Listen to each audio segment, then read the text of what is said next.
What's up? This is Matty at mixandmastermysong.com. Today I'm really excited to share the first episode of this 4-part series I'm going to be doing. Basically what it will be is I'm deconstructing a mix I did for the artist Sammy Adams. The song's called Remember, and it was off his album The Long Way. Today we'll go over the setup, all the effects I used, and the different ways the song was set up so it was easiest for me to mix.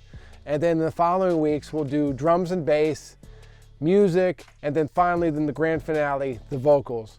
I'm hoping that you'll get two things out of these videos. One, just seeing how I mix. I've had a lot of you guys want to know, like, hey, can you do a video from start to end of mixing a song?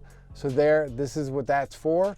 And also, just so you can see like all the layers that go into a song of this level. We have tons of drum sounds and lots of vocals in this song. So I think it'll be really helpful for producers just to see, you know, how a song's really made. So I hope that's what you get out of this video. And like always, if you have any questions, hit me up in the comments below. But let's jump right in with the setup. So what we'll go over today is the setup of the session I have. I'll go just through the effects, the routing, all the different sounds that are in the session, just so you can get a general idea of how I have things set up and how the song was structured and stuff. That will help things going further in the next few videos when we go over the different sections of the music and vocals. So right now we'll start with my first group I can show you is my effects, which are basically these tracks here. These are effects that I import in almost every session. They'll change from month to month, but you know, I mixed this song, I think it was 2 years ago now. This is kind of what I had as just my starter. And then I have more over here that are grayed out, but this is what I ended up using. So I had just a basic plate here with the EMT 140, and then using the Lexicon 224 digital reverb for my room. I actually had the LX 480, the slate bundle, but they switched it. So for this video, I had to set this one up, which is the same thing, the FG 480 medium haul. Might sound a little different, but close enough for us. The next group would be my delays. So I got an eighth, a quarter, and a half note delay. And those are all in the Echo Boy. And what can happen, as you can see here, is as I'm mixing the song, I'll need a different kind of delay. And on this song, I used a 30-second change the eighth note. And that happens a lot. It's just I change things as I'm mixing, but these are just kind of 3 delays that I got that are ready to go. This one did stay as a quarter, and then the half note one stayed as went to a quarter as well, and then I also added a flanger. So we'll find out what I use that for later on in the vocals. I'm sure that's what it was for. Next is a basic slap delay, which is the 64th and the 32nd. The next is the Dimension D, which I call H3000 because it's kind of like gives me that doubler sound that I always like on vocals. And then we get the Matty delay that I always have, and I'm not sure if I actually use this on the song because it's set up in the most basic form, and when I use this I usually really lean on these effects and stuff, but we'll see. Maybe I just needed a basic quarter note delay. And lastly, this looks like something I made just for this song, which is Echo Boy quarter note delay into a deverb, which looks like a large haul. So we'll be interested to see what we use that on. The next kind of grouping of tracks is my buses. And I do this in every song. I send all the vocals to the vocal bus, all the drums to the drum bus, all the basses, music, and then all my effects. So as you can see, the returns that go to EFX here. And so all my delays and reverbs and stuff return here. And I'm going to switch over to this screen just because it's easier for me. I always work in just the edit window, so it's easier for me to kind of see where I'm at here. So this is where we left off in the vocals. So all the stuff on these tracks would be something I put on at the end of the mix. I never have anything on these at the beginning. It's more just kind of shaping the sound towards the end of the mix when I need a little something in certain areas. And sometimes I'll compress all the vocals.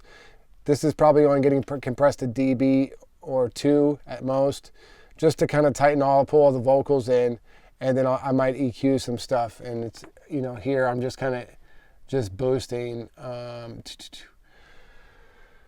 just some different frequencies. We'll see what I got into once we see the mix and see what I was doing there. But this is usually just to kind of push the vocals a little further over the mix, or just give me a little more something I like.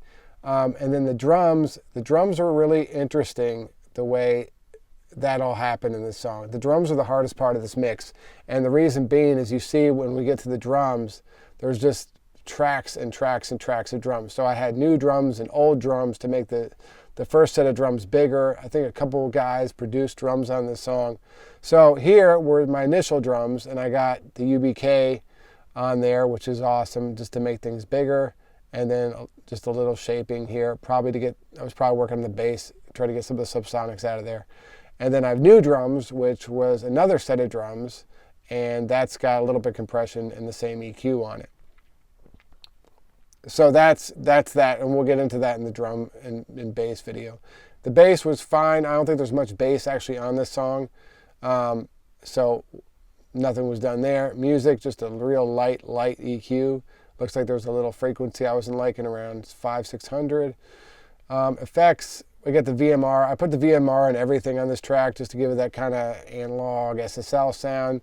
I don't know if it gives you that sound, but I do like what it does on there, so a lot of times I'll put that on every track. And then here was another EQ, and it looks like I just was probably getting a lot of low-end stuff I didn't want in the effect returns, and I just cut them all off. That's quite steep for me. Usually it'd be more around 100, but whatever works for whatever mix. This is my mix bus chain. I didn't master the song. Chris Geringer over at Sterling Sound mastered it. So this is kind of like what I sent him. VMR, little bus compression, probably hitting it a dB or two. I always use this BX.